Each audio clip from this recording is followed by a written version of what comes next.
Welcome back, everybody. Well, that's the last row of garlic I have to pull. And as you can see, I've got a beautiful row of white potatoes over here. And I've got another row of potatoes over here. And more potatoes over there. I usually stagger. One year I'll plant potatoes where the garlic was. The next year I put garlic where the potatoes were. Sometimes I'll switch it up and put some tomatoes in here. This is what I call my northern garden. This is a patch that had gotten flooded out in 2018. I shouldn't say flooded, washed out from the road. And I've been rebuilding it ever since. And it's been pretty much all compost and wood chips. So we've got a few blueberries that I'm trying to grow. Not doing all that well. I've got two that are doing pretty good. This one over here, and there's another one over there.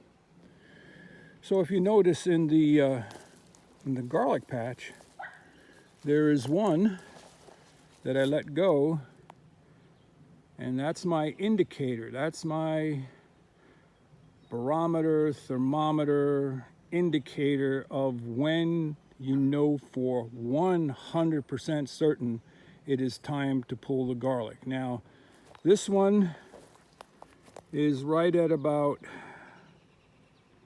4.5 feet. Sometimes they'll go taller than me. So this patch didn't have too much weed pressure. Some of the other patches had a lot because I used hay as a mulch. So looking at the diameter of the stems, you can usually tell what size the garlic is going to be. So how I usually do these is I'll reach down and pull them out. So that's that one. You can see the size of the stem. And there's that one.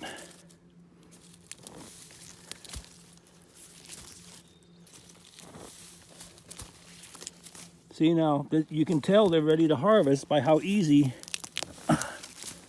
that didn't sound easy, but how easy they pull. That means the roots are starting to give up. So that's just a sampling. So that's a pretty good sized head right there. My hand is 4 inches from here to here.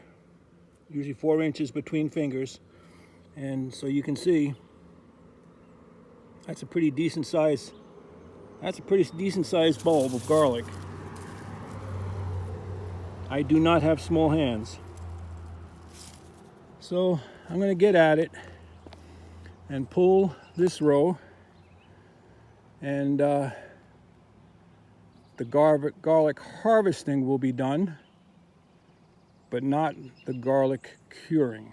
That's going to take another 3, 4, 5 weeks for sure. And these potatoes should be one of the last ones I harvest because they were one of the last ones to go in. Some of these went in earlier. See this one here, you're starting to get a little bit of dieback. Same here. Once the potatoes start to lay down, that's when it's time to harvest them.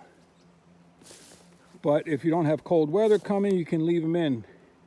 And this is a catnip plant. So that's catnip.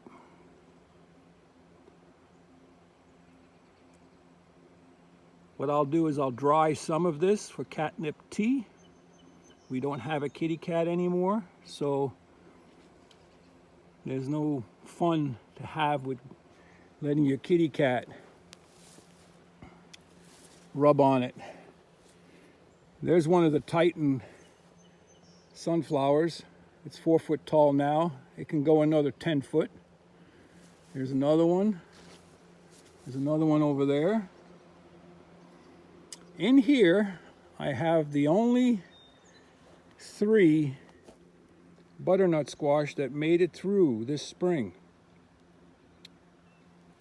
The first 2 were in pots, and this one I had planted direct seed in another bed elsewhere. And I'm hoping it comes on. But as you can see, I have an antenna on it. Yep. I'm in contact with UFOs. So I'm testing out electroculture. And if it works, then that little plant will catch up to the others. So over here, I have a Seminole squash. And there's a good chance it may cross-pollinate with the butternuts because they're only about 10 feet away from each other. But we'll see. More potatoes, more potatoes. Beautiful catnip plant. And we got to get back over there now to the garlic and harvest that. So just a short one today. Hope you're having a blessed day. And get out in your garden. Plant something or harvest something. But have a great day. Walter out.